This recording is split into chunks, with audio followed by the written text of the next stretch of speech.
Hey guys, what's going on? It is Marksman from Marksman's Music Academy, and in today's video, we're going to go over everything you need to know about Ableton, how to get started, how to get everything set up, and a lot of the common features that you're going to be using every single day when you're producing music, some of the shortcuts, and a little few tips and tricks here and there. The reason for today's video is I just got a brand new computer and I set it up from scratch, so I just downloaded Ableton again and I need to set it up. So I thought, well, this is a great opportunity to film a very useful video for beginners. It's something I need to do anyway, and there's a lot of pitfalls that you can fall into. So let's make sure we iron them all out so that you guys can have the best possible setup and hit the ground running for your music career.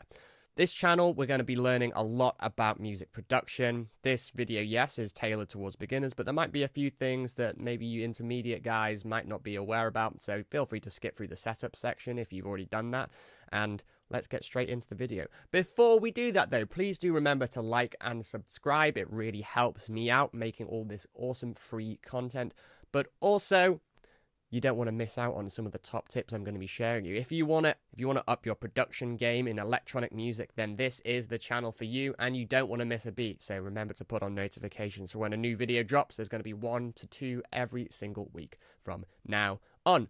Anyway, without further ado, let's jump right into Ableton. Okay, here we are in Ableton, and this is the first time I've opened up Ableton on this new computer. So this is exactly what you're likely to see once you've just installed Ableton and opened it up for the very first time. So Ableton is a very powerful tool if you know how to use it. It can be a little bit complicated at first, and yes, the interface does look like it's from Windows 98. Is that a problem? No, it is still very powerful. So let's jump right into what you need to do straight away, which is go to Preferences and set up your audio input and output settings. So at the moment, no device is set up, so if I even try and play anything, nothing's going to work. So I need to go to the Preferences, click this audio tab here, and I would usually click this. This is my audio interface. However, because I'm doing this, as I'm streaming this, I'm going to go to this black hole thing, which basically means you can hear what I'm doing in Ableton. But for you, choose your audio interface if you have one. If not, use your MacBook Pro speakers or computer speakers and connect them to your headphones or speakers. I would recommend using an audio interface. It's much better.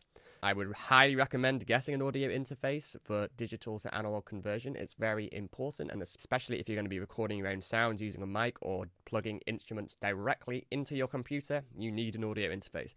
Anyway, I'm going to set it to black hole. And once I've done this, the audio input device now becomes available. So I'm going to click my audio interface because that's where I want things feeding into, and I would do this with my output as well, but for the purposes of me streaming these videos, I need to have it on black hole. While we're on this page, there are some very important things that we need to be aware about. So first being is this latency section here. So the rest of it you can just leave as is, but this latency section here is super important because it can be the difference between your computer crashing and your computer not crashing, particularly when you're adding more instruments and start getting further down the production process where you've got a finished track, lots of sounds and instruments that might cause CPU issues, especially if you're on an old computer. So what this basically does is, as you can see, there's multiple options in this buffer size, and what this buffer size does is whenever it's sort of converting audio from Ableton to my speakers, it's chopping it up into little sections from anywhere between 32 samples to 2048. If we click 32 samples, you'll see the input and output latency is next to nothing. It's 0.73 milliseconds input, 1.45 milliseconds output. There's going to be almost no latency, and latency is how long it takes for the system to compute. So if I'm playing a melody on my MIDI keyboard, it will take 0.73 milliseconds for it to be recognized by Ableton. So it's effectively instantaneous by all intents and purposes. However, if we go to the extreme example of 2048 samples, you'll see I have 46.4 milliseconds input latency. So when I'm playing a melody on the keyboard, there's going to be 46.4 milliseconds of latency. So it's going to be out of time by at least that. What this means is, If we're recording something, say we're recording vocals, we're recording a piano part or something in MIDI, we're going to want to use a lower setting, ideally as low as possible. This means that it's more CPU intensive, so it's more likely that your CPU will crash or the audio won't be converted properly and it makes this really horrible like sound when it's trying to play. We really don't want that. So when you're not recording anything, I recommend going for a higher value. 256 or 512 is probably okay for both putting in melodies and sort of general production.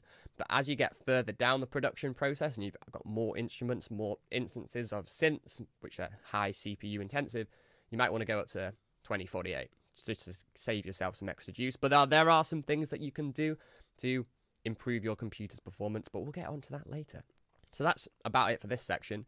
We go to the look and feel section, and I really don't like the default display. I like the dark display, but you can choose from all sorts of different presets and settings.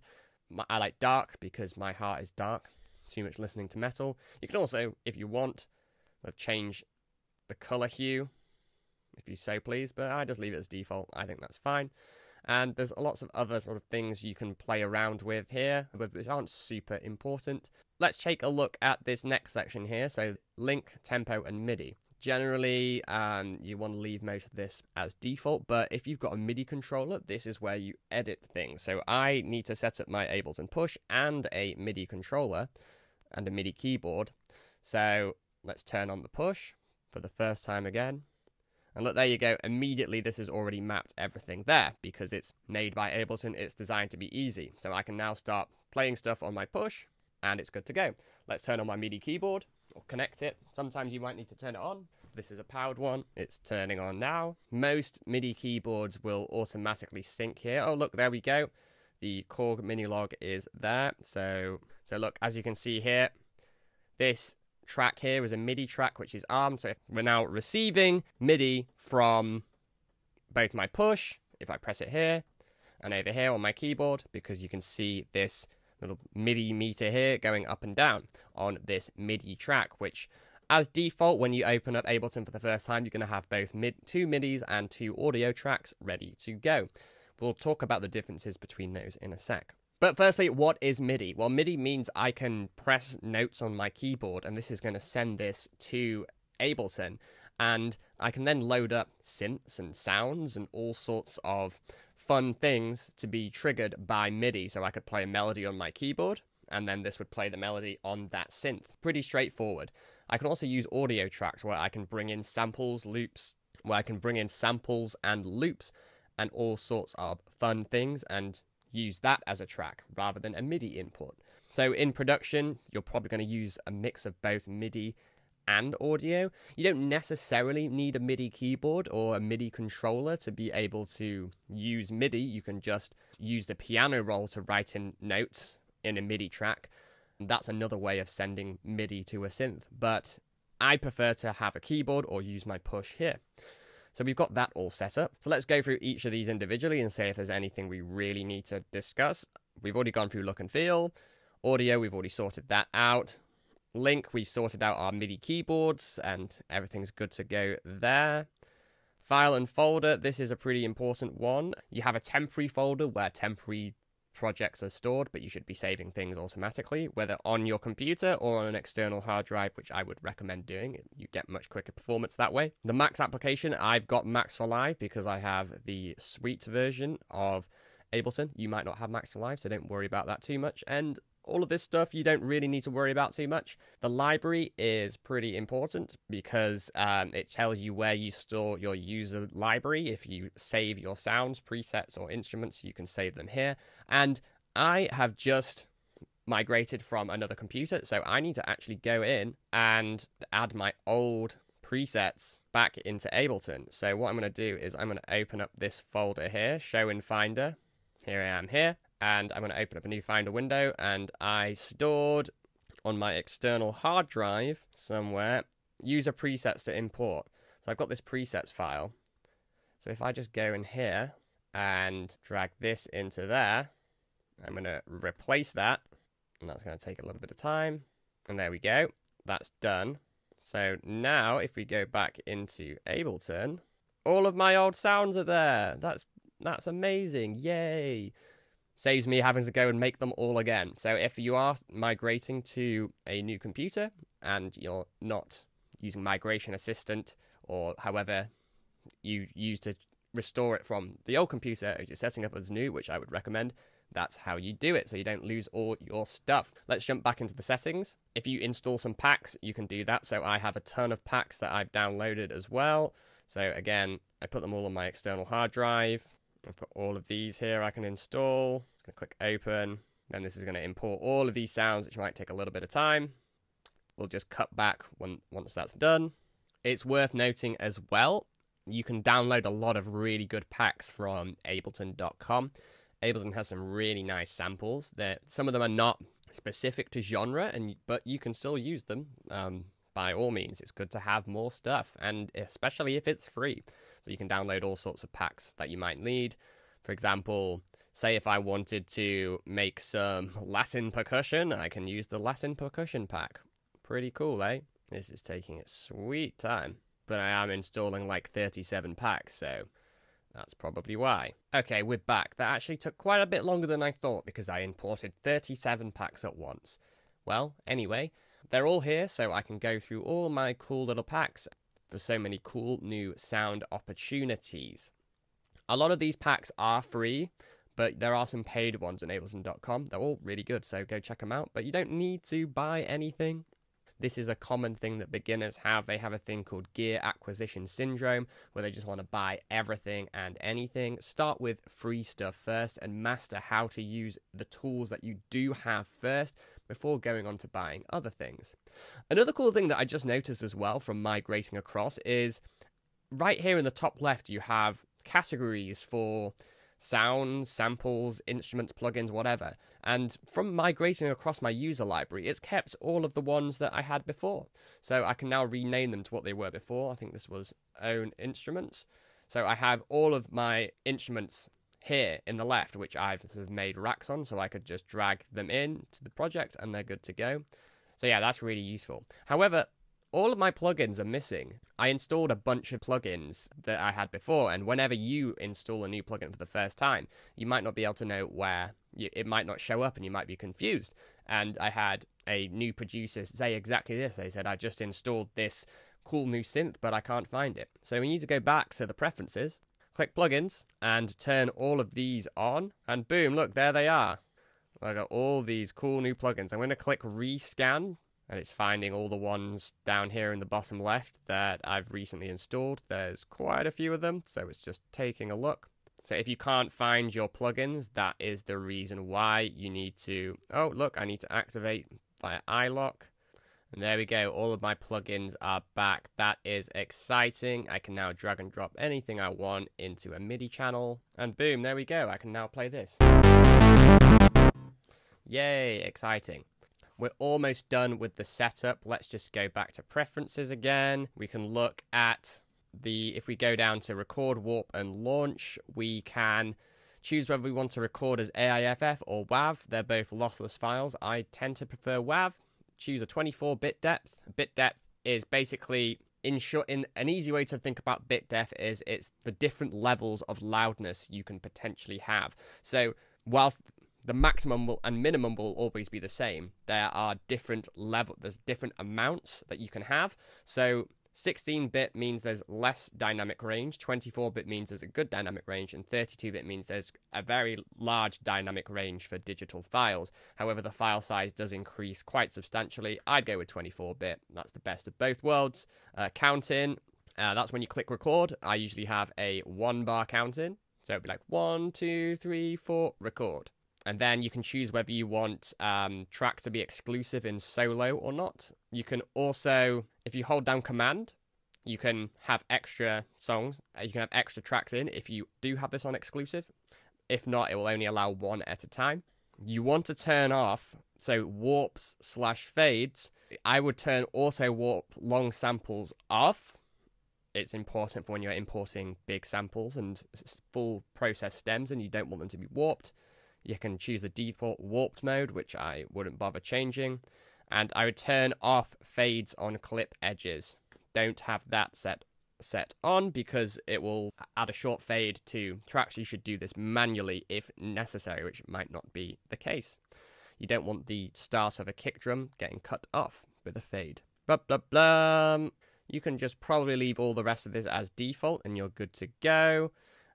Here's your licenses and add-ons, because of course you have bought Ableton and definitely haven't cracked it. If you have used a cracked dealer, then probably don't look at this. And then I'd always set automatic updates to always, so you don't have to manually update, it just does it automatically. That's probably about it. Cool. So let's jump into the key features of Ableton. So if you're using a second window like I am, you can click this and then you can have a second window. So I usually put mine on a second screen up here, so you won't be able to actually see that. So I have a second monitor, so I can see the other screen. And Ableton has two views. It's got the session view, which is like so. I usually like to bring those up a little bit. And it also has the arrangement view. So the arrangement view is, if we look at it, this is basically how things unfold over time. So right to left is, the far left is the start of our track. To the right is further along the track. And you can see how much time has elapsed and also how many bars have elapsed. You can, of course, if you change the tempo, of course, that's going to make the time, if we speed it up, that means that, you know, we can do 49 bars in 30 seconds, or if we slow the tempo all the way down to 20, then it takes almost 6 minutes to reach 32 bars. But I make house and techno, so I usually leave it at 1, 2, 4. That's my favorite tempo. So the arrangement view is what you'd see in a classic DAW. And what is interesting about session view is it's not only doubles up as the mixer section, but you can also arrange track. We'll talk about that a little bit later on, but it's very cool.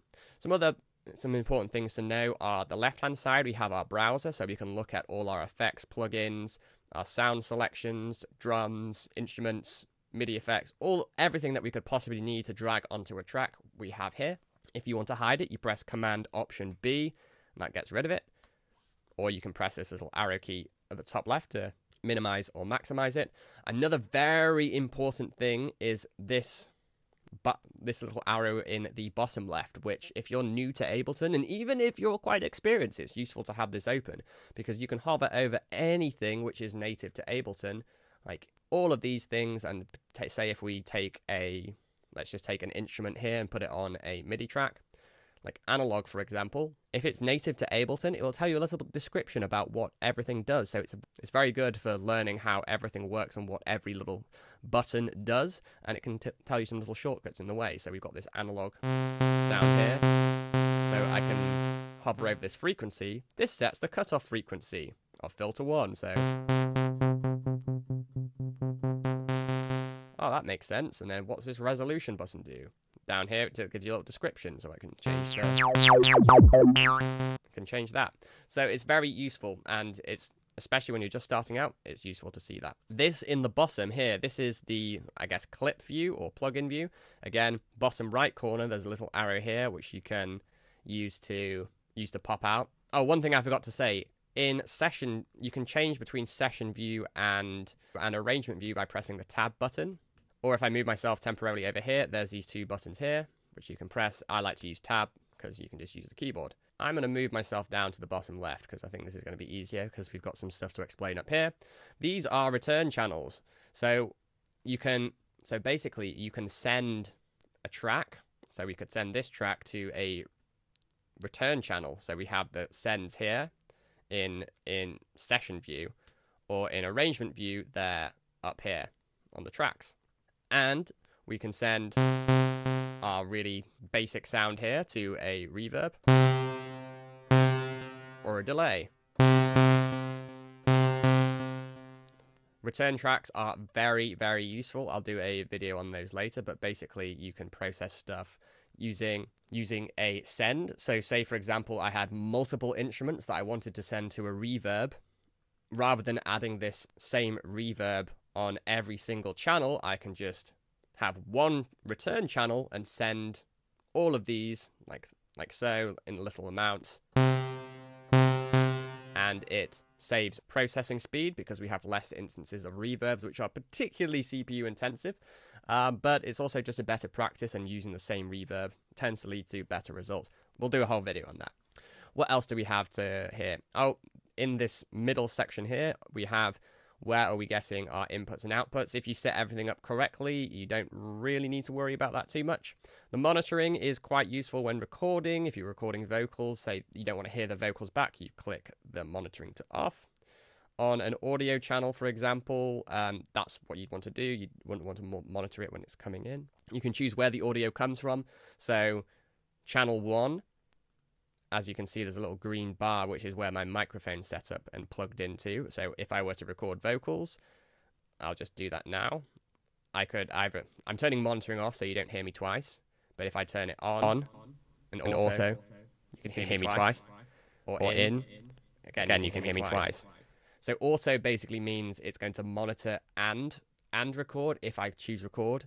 In means that it will play out as well. Auto's probably the best for MIDI, but for audio I'd leave it to off if you're planning to record. So there are two different types of record. Speaking of record, there's arrangement record and session record, and it stands to reason that you want to be using the session record in session view and arrangement record in arrangement view. And the way you can tell the difference is the arrangement record button is solid and the session record button is hollow, or just a circle. Or I can also click here to record.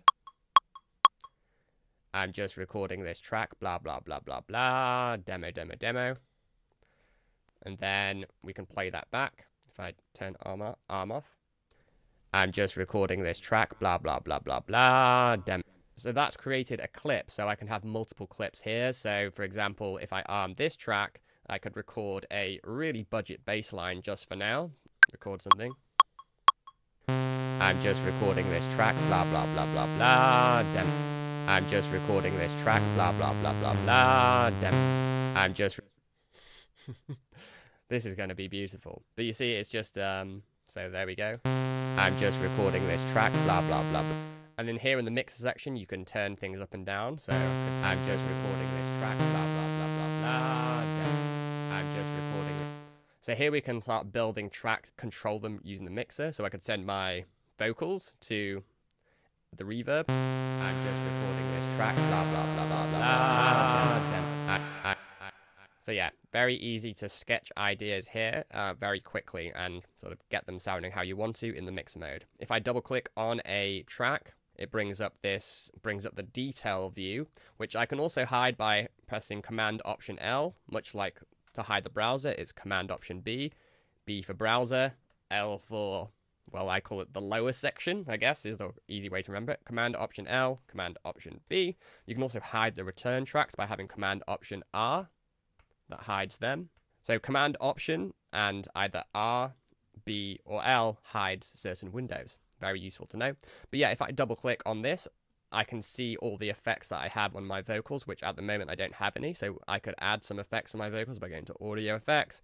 Let's say we want to add a delay. I could add an echo, just really quick, play around with this. And this is not meant to sound good, by the way. It's just to show you how to do it.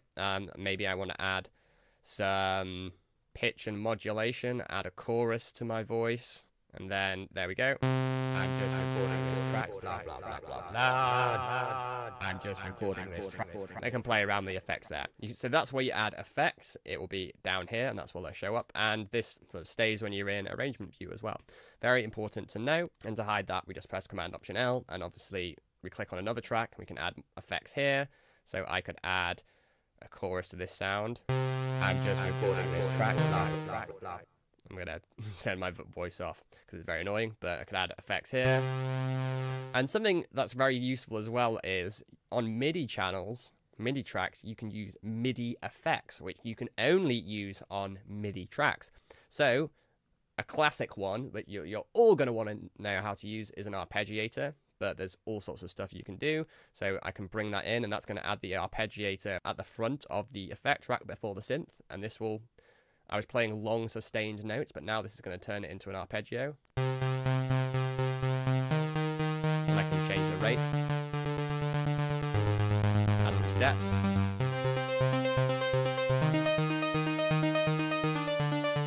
I can already feel this is going to be a beatport number 1.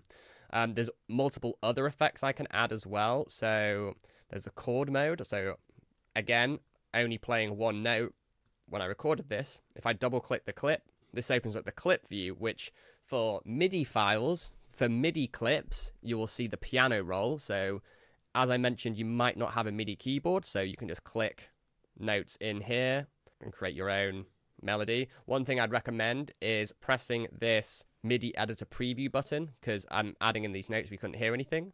But if I press that, now we can hear stuff. So I could add this. A really important shortcut is Command D, which duplicates things. So I can highlight stuff and duplicate it. And then I can use the arrows on my keyboard to move stuff up and down or across in time. So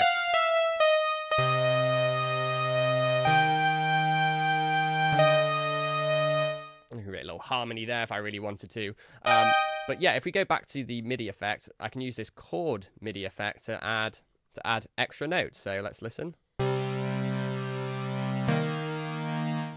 Adding a 7 plus semitones adds a 5th in there.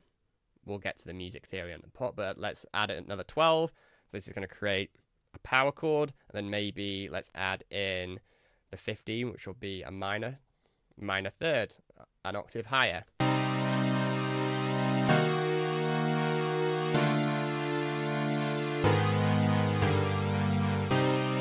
So that's created chords out of a single note, which is pretty cool. And I can even combine that with the arpeggiator. So this is creating chord stabs, whereas if I switch the chord mode first, this will create an arpeggio of those chords. But if I move it across again, you see the difference. Because this is arpeggiating it first and then making the chord, so it'll be chord stabs. Whereas if I put this first, this is creating the chord first and then arpeggioing the chords. So I actually discovered that last week. I think it's really cool. I tend not to really use the chord effect much, but it's really cool. Speaking of MIDI effects, there's some cool stuff you can do, such as scale. So here, for example, we have this playing a minor chord because of the 15 semitones.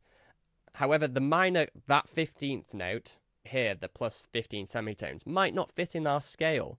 So what we can do is bring in the scale MIDI effect. And if you press this down arrow here, you can choose all sorts of scales that can be very, very useful. So let's just maybe make it a minor scale. There we go. And I was playing this on C, so that would be our bass. But say if it's in a different key, we choose what key our track is in. So now this is going to only play to the key of our track. So let's have a listen now.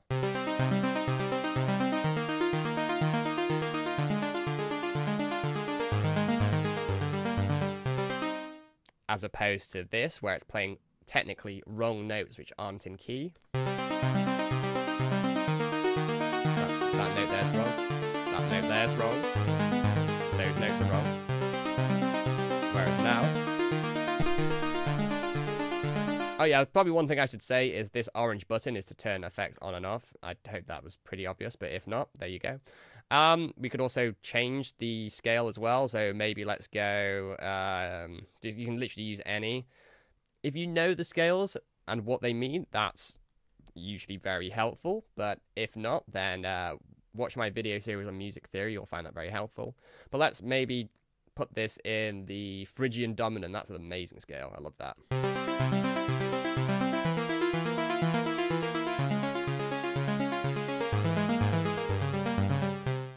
So yeah, you see, we have endless possibilities with MIDI effects. Let's just take a look at what other ones we have here as well. We've got random, which can add randomness to MIDI, which is really cool. So let's just turn the chants up here.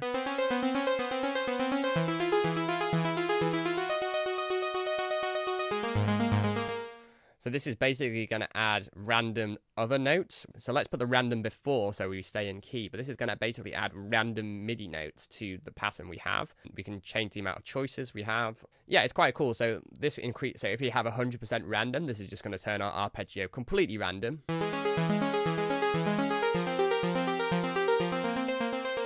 Whereas if you turn it down to maybe 50%, this means that half of the time it's going to play a random note.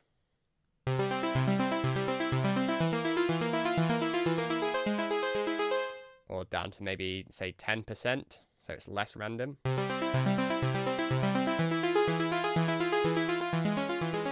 And adding randomness into your compositions is a really cool way to like just spice things up, because if you have something random going on, no one can predict it. It's pretty cool. There's a lot of other things you can use here, which we're not going to get into too much, but yeah, a lot of very cool MIDI effects. Have a play around with them and use this info view down in the bottom left, which will really help you out. You can also, of course, add audio effects to MIDI channels and audio clips.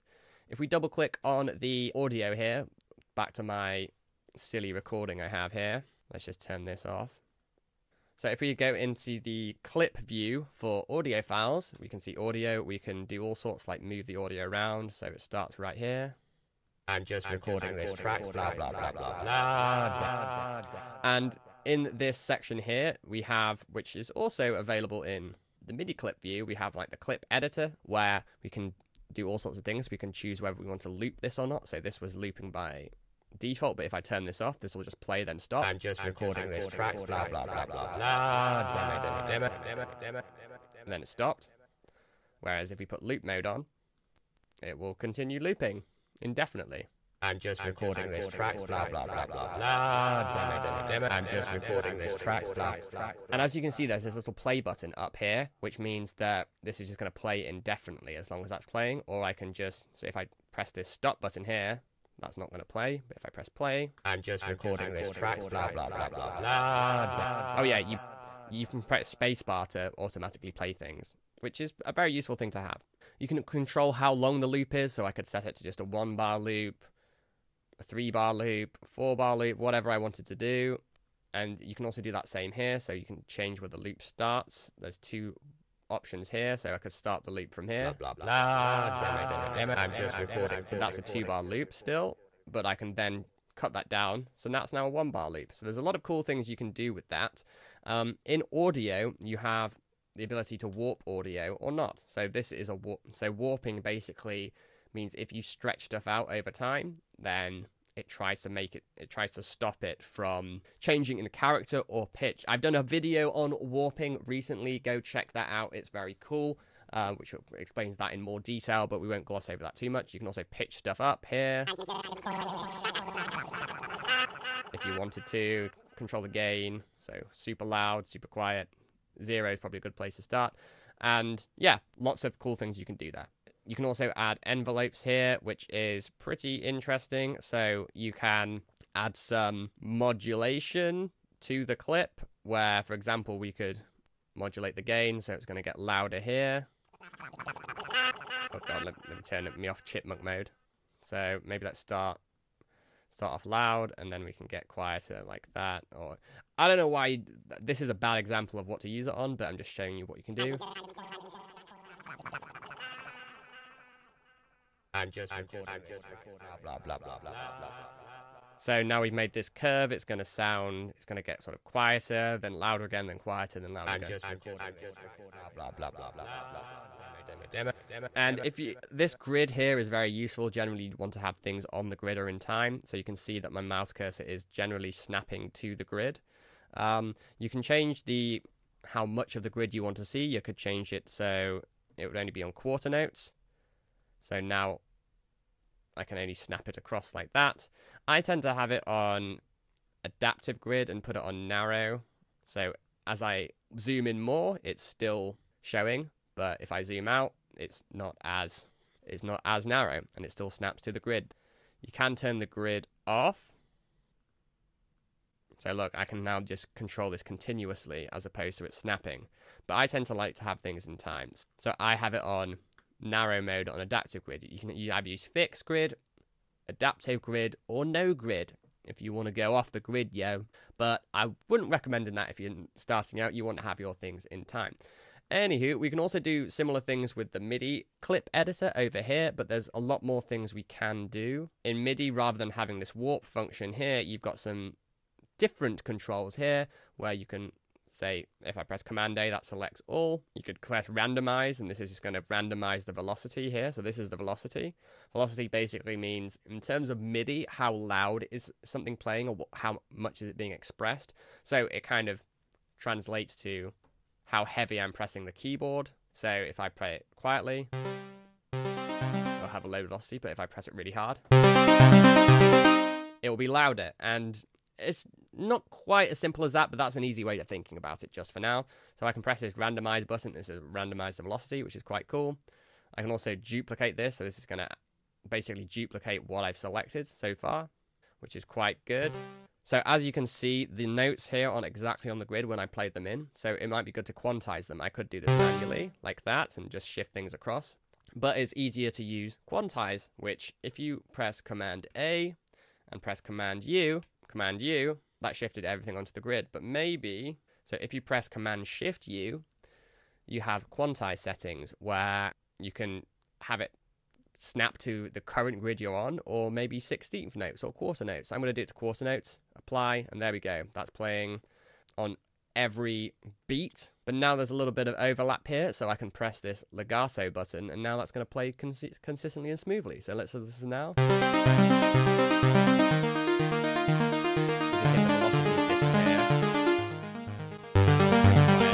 That's super loud. I'm just going to make it consistent by bringing that little bar up there. There's also this envelopes section here, which you can use, but you can change the MIDI control. There's lots of crazy things you can do here, and I'm not going to dive into all of this in too much detail, but say we could add in some pitch bend or something like that, much like we did with the audio clip. Just click to add points, and then maybe let's like pitch bend this first note so it goes up a little bit. Do it a little bit more so it's very pronounced. That sounds quite cool. So you can do all sorts of stuff in the clip itself. And then also you can, so if we go click this note section again, I can press divide by 2. That's going to make all the MIDI notes half the length they were. Or I can press times by 2, and that's going to double it. So that's back to where we were, or I could double that. So now it's only playing one note every bar. But let's go back to where we were before. And yeah, I guess that's mostly it for now. You can change the velocity range as well if you only want to have a certain amount of velocity, but I wouldn't really bother with that, to be honest. I never really use it. But you can have your own style for anything. The world is your oyster. Okay, that's MIDI and audio covered, I guess. Say we want to build this into a track. One thing I could do is I have two options. I can either click a clip, so like drag it, I can move it down to different slots if I so wanted to, or I can press tab and bring it into arrangement view, and then this little button up here is very important, this little red play, and that's going to commit it to the arrangement view now. I can do the same with my audio track here. Let me just do that. There we go. So now I've got this in arrangement view, so this is where I can start thinking, how is the track going to unfold? So yeah, that's something we have there. Cool. So another important thing to note as well, it's very useful to have, is down here in the browser section here, you can add folders where you might have, say, samples or presets or whatever that you might want to bring in really quick. So let me just navigate to that, because I haven't done this yet, so I need to do this. So I'm going to my samples, and then I can add this folder here. It'll take a while to do it, but it's going to populate with all my samples that I have. Really, really cool. Really important. There you go. It's just populating now. I can also add, say, I had some MIDI files I wanted to bring in. I can go there, add my MIDIs. Boom. There we go. So I've got quick access to all my MIDI files right there. Very, very cool, eh? In arrangement view, a very important shortcut to know is looping. So if I press Command L, that's going to loop a section of the song I have.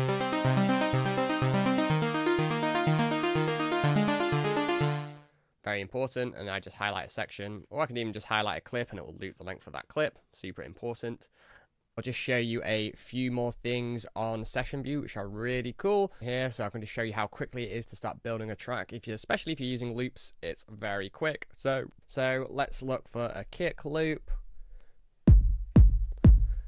And one thing that's really important as well when you're auditioning loops, especially if you've moved the volume of certain clips down, is over here in the right side. There's this little dial on the master channel. Oh yeah, this is where the master channel is. It's very important. This is just what I have set up as a default, but yours will probably just be empty.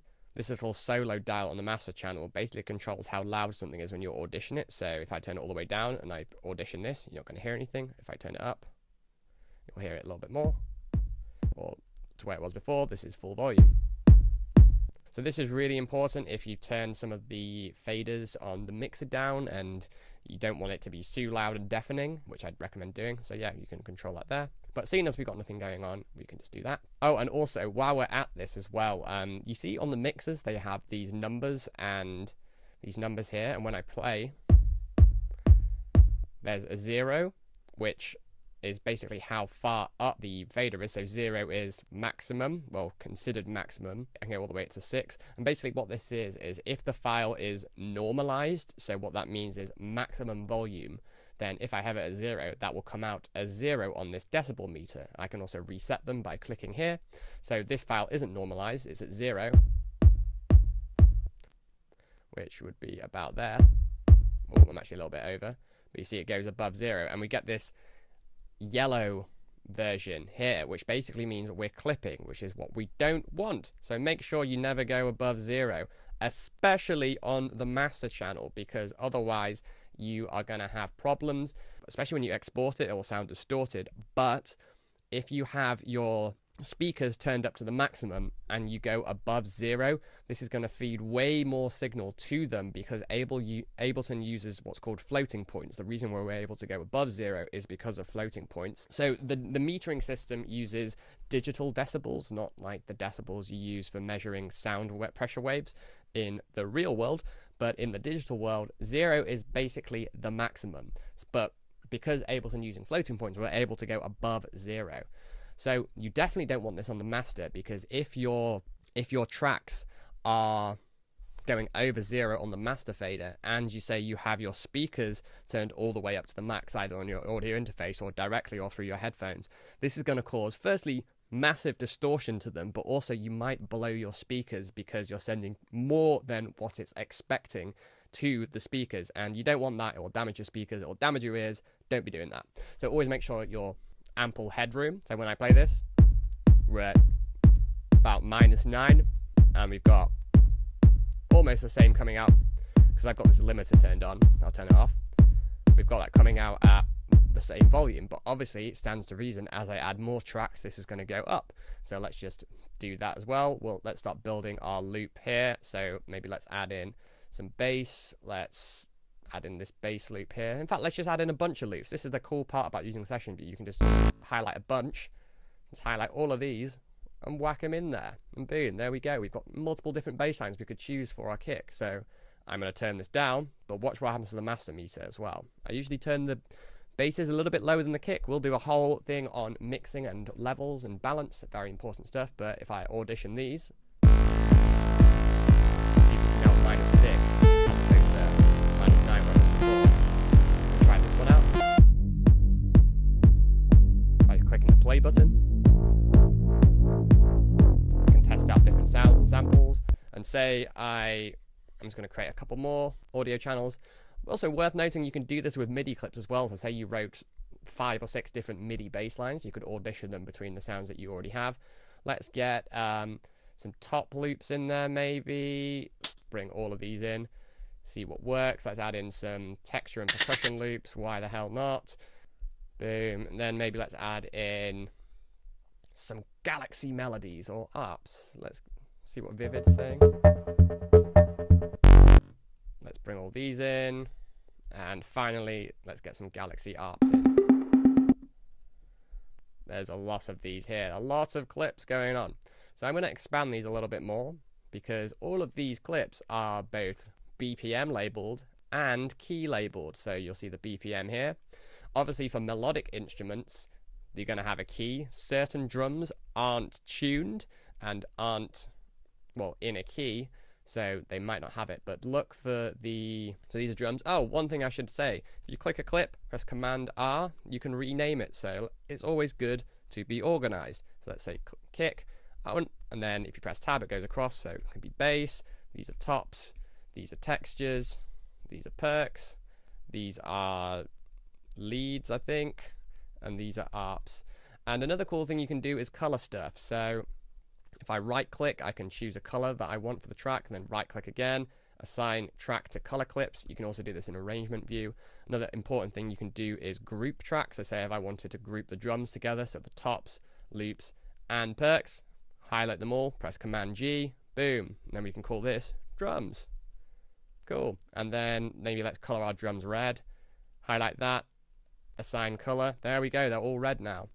Pretty cool. Oh, I want to add those textures in as well, I forgot. But look, it's a different color, that's really annoying me. So, bam, they're all red. So let's just try sort of build a little loop here. I'm going to highlight all of these and turn them down a little bit so they're not deafening and at the right level, same with these. Let's just build a little track here and audition sounds that we like. Oh, another thing as well is you can also group audio effects together. So I'm just going to add a bunch of random effects to this channel just for the sake of it. So let's maybe go with a amp on the top loop, maybe even add in, what can we add? Some reverb, that will probably work well. And an EQ. Where is my EQs? There we go. So these are all Ableton stock ones. And there's something cool about Ableton stock effects as well, is some of them have like extra pop-out features, like this EQ. I can press this button, and boom, we've got a larger EQ we can look at rather than this tiny one right here. And you can also do this with certain Ableton stock instruments, like wavetable, for example. If I bring that in, you might not have wavetable unless you're on the Suite version, but if I click this, boom, I've got more detail. Some of them, like, for example, let's have a look, audio effects, dynamics, compressors. I put that on the drum bus. If I click this arrow here, this is going to open up the sidechain settings and sidechain EQ, all very important stuff. Anyway, that was a bit of a sidetrack. What I was going to do is highlight all of these. If I press Command G, this creates an audio effect rack, which is very, very useful. And then if I press this save button here, I could save this audio effect rack. So I call this demo rack or something, save it, and then boom, that saved it to my user library, which I sort of mentioned before. Like, I've got all of these audio effect racks as well. While we're on the topic of racks, you can also do this with instruments as well. So maybe let's add an echo to this synth sound here, maybe pedal, put the pedal before probably, and a saturator. I'm just adding stuff in completely randomly here. So there we go. What a beautiful sound that is. And Command G, boom, there we go. There's our instrument rack, and we can save that as well. We can save that as demo sound, and boom, we've saved it. A cool thing about racks as well that you might not be aware about, there's these three little 4 buttons at the side. If I press this chain button, that doesn't show the chain, which you probably would want to see it if you're editing around with it. But there's also the one at the bottom, which shows how many chains you have. At the moment, we only have 1. But if I right click, I can create another chain. And this is probably not best to show with the instrument rack, but if I go back to that audio rack, I could create another chain. This is called parallel processing. So this would be completely dry, so there's no effects on this rack, but then this rack has the effects on. So say let's just play this first top loop, for example. It's going to be super loud, so I'll turn it down a little bit more because there's 2 of them now rather than 1.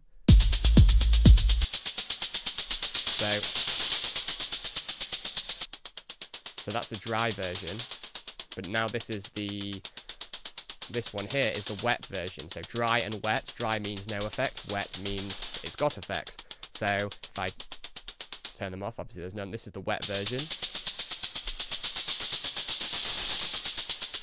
So say, for example, I wanted to add the amp effect, which is like a saturation distortion, kind of like a guitar amp. Let's maybe boost the mids or something and trebles and put it on heavy mode because I love it heavy. And then maybe I don't want any basses being used, so I'll EQ that out with this EQ, and then it's adding reverb on that. And for fun, let's just add in a chorus at the end, because why the hell not? And again, I can play with a dry wet. As I said, fully dry this way means there's no effect. Fully wet means that it's the fully affected signal. So somewhere in the middle is, so 50% is an even balance of both dry and wet. So no effect and the effect. So all the way to the left, think about it as drier than your girl gets when you talk to her about music production. All the way to the right is fully wet, just like your girl when she hears my tunes. I'm joking. Maybe. So yeah, let's just do it like that, and we have the chorus. But anyway, this would be the fully affected change, which is pretty crazy, but I can control how much that is with the volume knob. So let's bring that back in. I'm going to turn this all the way down to 0, and I might mix this in to where it sounds quite good.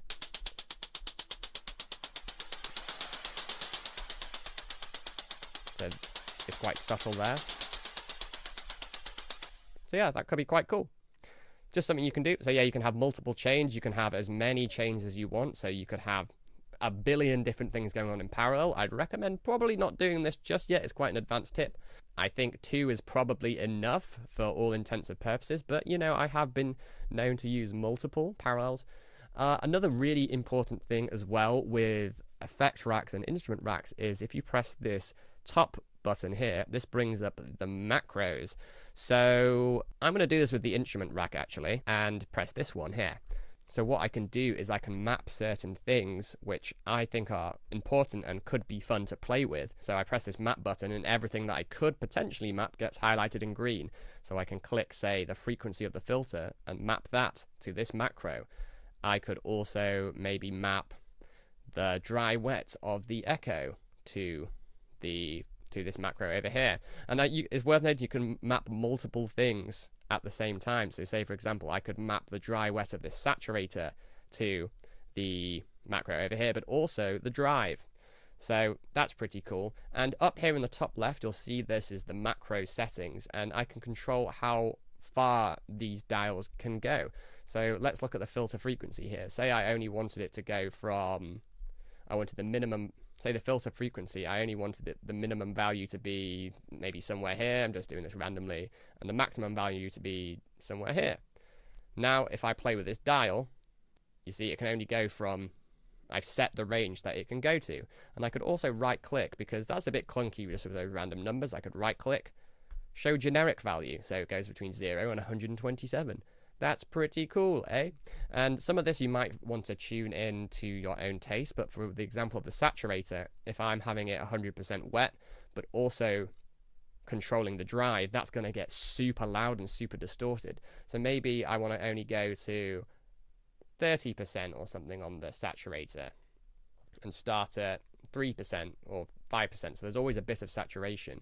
And the drive, if I set this, I can set this to the maximum value I want. So that would be, we can see here it's up to 36. I don't want that, so maybe let's go to +5 or maybe +7, why not? But then set it to the minimum value, that's gone all the way down to -36, so you're not even really going to be able to hear that. So let's set that to 0 maybe. Or maybe let's set that to 2. So what we're going to do is, as we're increasing the dry wet, we're increasing the distortion. So let's have a, if I just play this sound now, I'm going to press map, so press unmap so everything's not green anymore, and then solo this so we can hear it, and turn off the echo, and maybe I'm going to change it to a saw wave. If I turn this up, this is going to get more and more distorted. Sorry, turn this one up, it's going to get more and more distorted.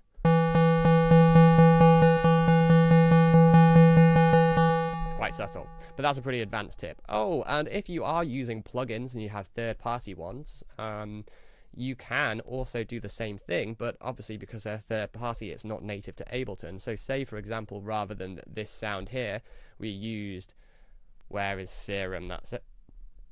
That's a classic one, which it's everyone's first synth, but I still use it to this day. It's very, very good. So let's drop it in here. Here's Serum, but hey, wait, if I open up this, I can't, there's nothing I can map, right? Well, think again. I can press this configure button and press literally anything on the synth, like cutoff, for example, and look, there it is there.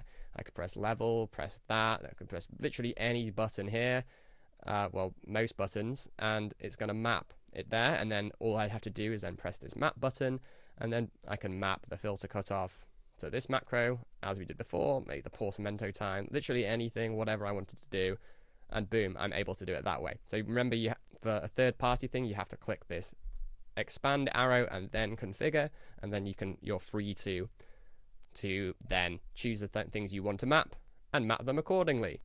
Very cool. So this is what our sound sounds like. And then I can increase that echo or whatever I want to do, but I'm just going to get rid of that for now because we went on a little bit of a sidetrack there. Anyway, what were we doing? We were making a loop. We're making a quick track using loops.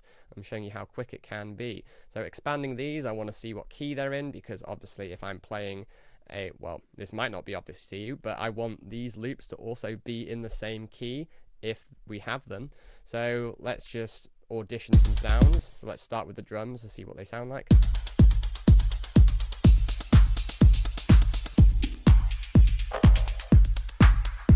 Quite like this one. Let's try a texture loop. That's quite cool, but it's quite intense, so I'll turn it down. A bit more back in the mix. Try a perk loop.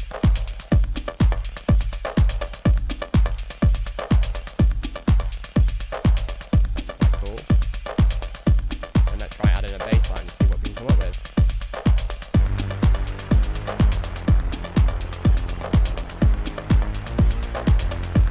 Quite like that. It's a banger already.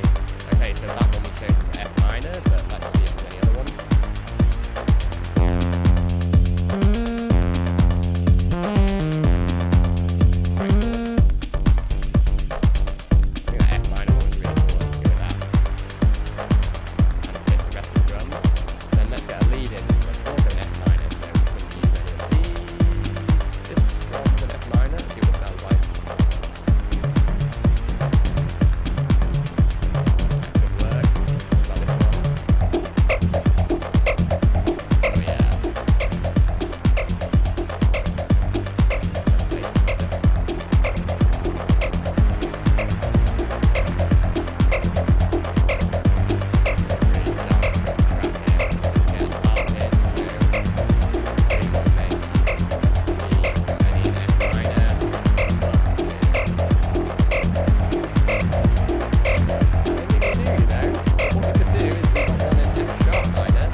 I might do is I might just delete all the ones that we don't need, and this is going to be the building blocks of our track. Maybe want to record in some MIDI or something like that. I'm again not going to do it on the video, but just so you can see how quick it is to make stuff in session view. We just brought in a bunch of loops, audition them all, and sounds pretty cool. I would say so.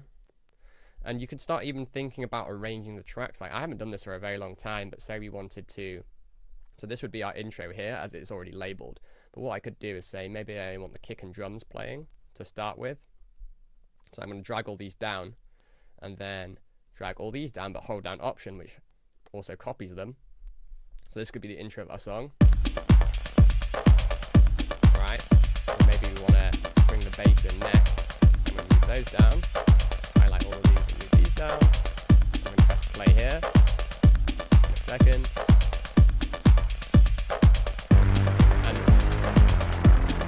Oh yeah, I forgot to mention, up here is basically how long, if you press play, how quickly it will then come in. So I've got it set to 1 bar, so I'm going to press play here. So if I press play, it will play in 1 bar, or the next closest bar. That was right on the beat, so it came straight away. And if I press it a little bit less slow. See? Pretty cool. So we can build our track here. Or maybe we want to bring in this part melody first, and that second. So highlight all this, bring that down, copy it, and then this part's going to come in next.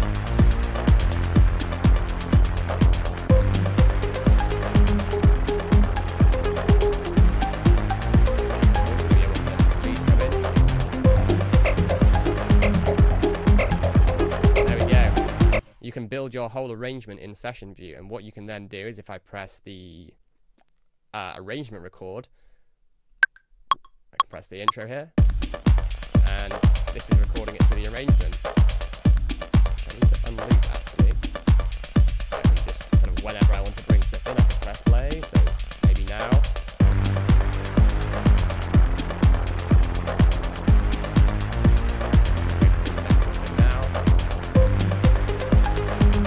For the record, you do this every 8 bars, but just now to show you. Press the next play.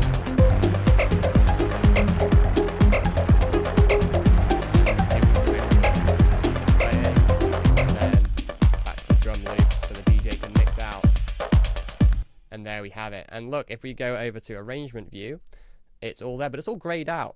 So if you press this red button up here, I think I might be in the way. So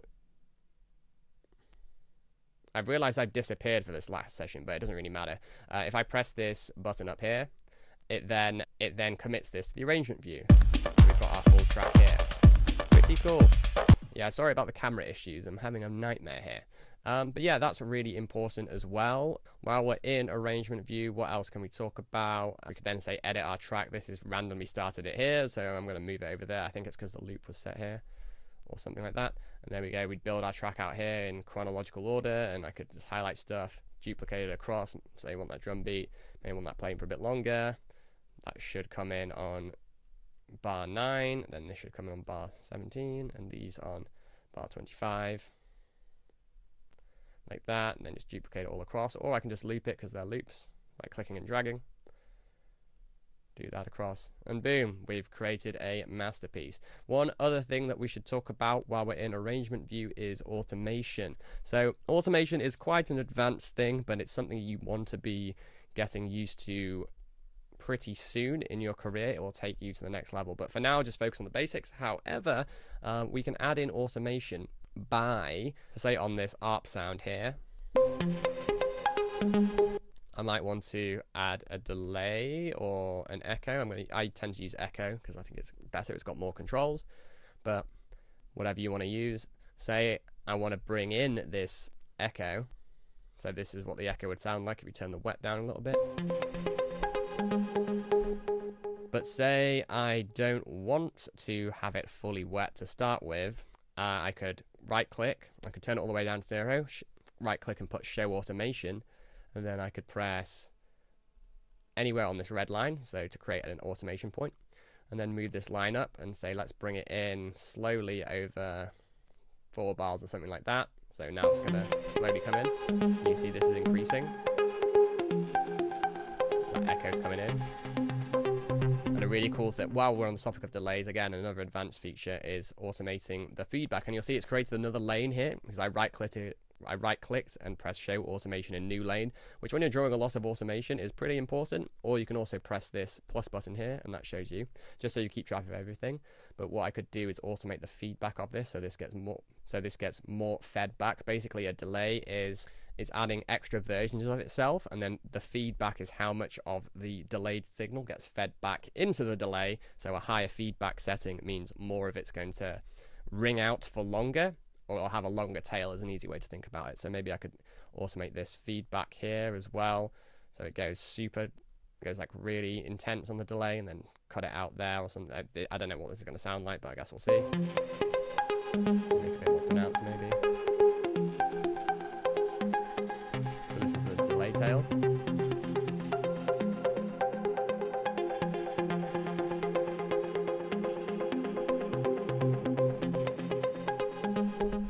Something like that. And doing this kind of stuff really takes your arrangements to the next level. I'm going to do a full video on arrangements very soon, to discuss such things like automation.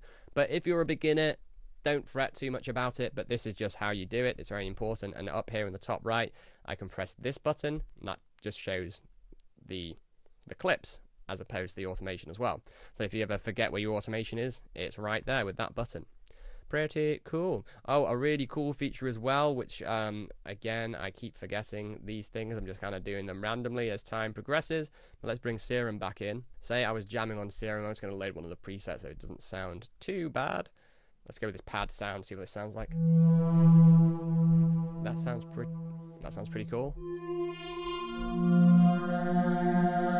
So say we've got this playing. Let me just see how loud that is. Should probably turn that down a little bit. So say I'm playing around with this pad sound while I'm jamming around or something, so.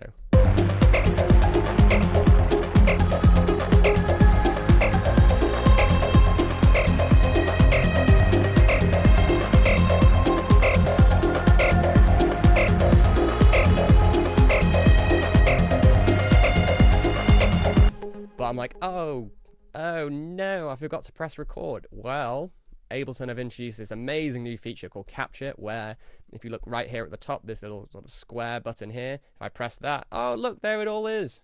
Pretty cool. And some people suffer from what's called recording anxiety, where when you're playing something perfectly and then when you press record, you mess it up over and over again and it's never quite the same. So this is really good. And if you're jamming and you just suddenly find the next big song idea, but then you didn't press record and you can't remember it, this will bring it all back no matter what you played. I think it has an infinite amount of recall, so you can just, as long as you're playing on the same sound, it will recall all of it. Very useful to know.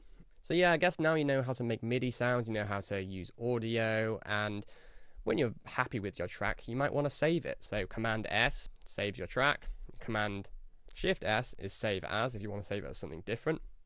But obviously for the first time, you have to title it, then you choose somewhere where you want to save it. And another thing you can do is, obviously you want to be playing your tracks to people. If you highlight everything like that and press Command Shift R, that opens up the export where you can commit it to, you can sort of bounce your track to audio. Oh, one final thing I forgot to mention as we were talking about the master bus is a good practice generally would be to put a limiter on this. So I've already done this, but I'll just show you how you do it with a normal limiter. So I'm now adding stuff to the master track here, right here. If we go to audio effects, dynamics, and limiter, and just drag that on, this is going to stop us going above the limit. So we're basically setting a limit for how loud it can be. So the ceiling is minus 0.3 decibels, so whatever the master fader is on, which is 0, is going to come in at minus 0.3 in case we go too high. So I'll just show you. If I were to increase this gain, this might get really loud, I apologise. You'll see. Look over here on the decibelometer, the decibel meter. This will never go above minus 0.3, even if I crank up the gain, which is effectively the, let's just play from here.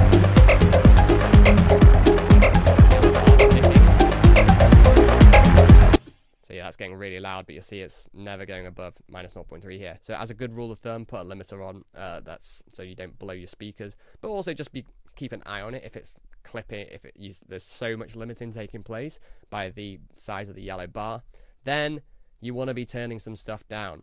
Also protect your ears. It's important to look after your ears. Don't listen to things too loud, otherwise you're going to go deaf and you won't even be able to hear your own music, and if you can't hear your own music, it will probably sound awful. So do everyone a favour and listen to it at a reasonable volume, and don't piss off your neighbours as well. You will thank me later. You'll thank me in 30 years when you can still hear everything. Anyway, so once I've got my amazing composition finalised and I want to create a MP3 or WAV version of this so I can upload it to SoundCloud and send it to all my friends so they know I'm an amazing producer, and send it to David Guetta so I can become his protege or whatever, you want to export it. So what I would do is generally look how long the song is and be like, okay, well I'm just going to make some extra drum loops out here, for example, so it's a little bit more complicated or whatever.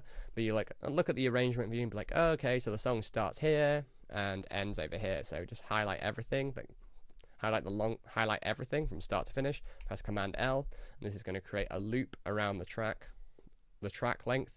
Then press Command Shift R, or you can alternatively go up here to File, Export Audio, but I just tend to use the shortcuts. Learn the shortcuts, that's the top tip.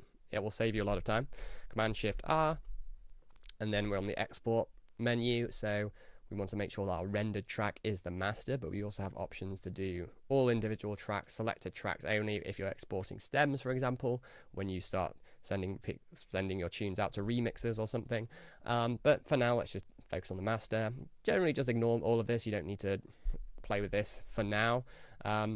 down here is the important part. So PCM and MP3. So PCM is lossless files, so we have the option of WAV, AIFF, and FLAC. I tend to go with WAV. I think they're the best, but you can choose whatever you want. I would recommend WAV. We choose our bit depth. So as I mentioned before, in bit depth, this is the amount of dynamic potential range you can have. I'd go with 24-bit. It's the best of both worlds and not a huge file. And dither, if you're doing mastering, I would set it to triangular, but if you're not doing mastering or don't know what mastering is just yet, just set it to no dither. To be honest, it won't make too much difference. It won't make too much difference if your ear isn't trained. You can also export it to MP3, so because both of these are on, we're making both an MP3 and a WAV file, but you might only want MP3. MP3 files are much smaller, but they are lossy, which means they'll degrade over time, whereas WAV, AIFF, and FLAC will not. When we're happy, we press export, choose somewhere where you want to export it, so I put it in my masters file because I master my music and it's ready to go, but wherever you want to save it, give it a title, absolute banger 420 banger 420 69 bitches. You got to give your songs good names, of course, like that, and then click save, and then boom, it'll start to render. I'm not going to render that because, you know, that's how you do it, and I think that's probably enough to get you guys started. So that just about does it for the video. That will give you a good foundation for getting started with your music production journey. Of course, this is just scratching the surface. There's so much potential you can do with Ableton once you learn the ropes and get a little bit more advanced. I would recommend going out there and playing with every single feature, play with every single synth, check out some of the presets to see what they sound like, and take a look at the settings on the synth and see what is this doing. Play around with them and try and work some stuff out. Use the info view at the bottom, that is super helpful. Also play around with all the audio effects, all of the MIDI effects, and once you kind of understand, I'm not saying don't do this, but you can jump in and start trying to make stuff straight away, but you might get a little bit frustrated if you don't know how things work or what they do. So have it just a session just to experiment and play around, and then you can start, like, you know, jamming and creating ideas and getting them out there. I'm not going to lie, music production is pretty difficult, but keep at it. I'm glad you've taken the step to get Ableton and start your journey. There's so much potential. It's a lot of fun, and there's a lot of amazing things that can happen through music. I'm grateful to be doing this as a career, so keep at it, have a lot of fun, and if you need any help, you know where I am. Drop a comment if you're stuck, and I'm going to be uploading videos all the time, so please do like and subscribe if I've helped you out, and if there's a video you'd like me to do, drop that in the comments. I am actually launching a music production program where over 3 months we'll work together to produce, finish, mix, and master professional sounding music. It's going to be with a house and techno focus because that's what I produce, but the principles can be applied to any genre based on fundamentals, not genre specific things, which you're probably going to see a lot on YouTube. So if that sounds interesting to you, drop a comment and I'll send you more information. Please do like and subscribe. I've got a free private Facebook group where I post all sorts of tips, tricks, and secrets in there which you might find useful. There's also a community of producers where you can ask any question and they'll help you out, and I'll help you out. I see everything and respond to everything also. Link is in the description. And yeah, I hope you found this useful and can't wait to hear all the amazing music you guys make. You might have noticed that I've changed t-shirts because I forgot to put my I forgot to put the audio on in the last session I recorded, but hey ho, here you go. You can see part of my wardrobe. Anyway, hope you enjoyed the video. Please do like and subscribe, and I'll see you next time. Marksman out.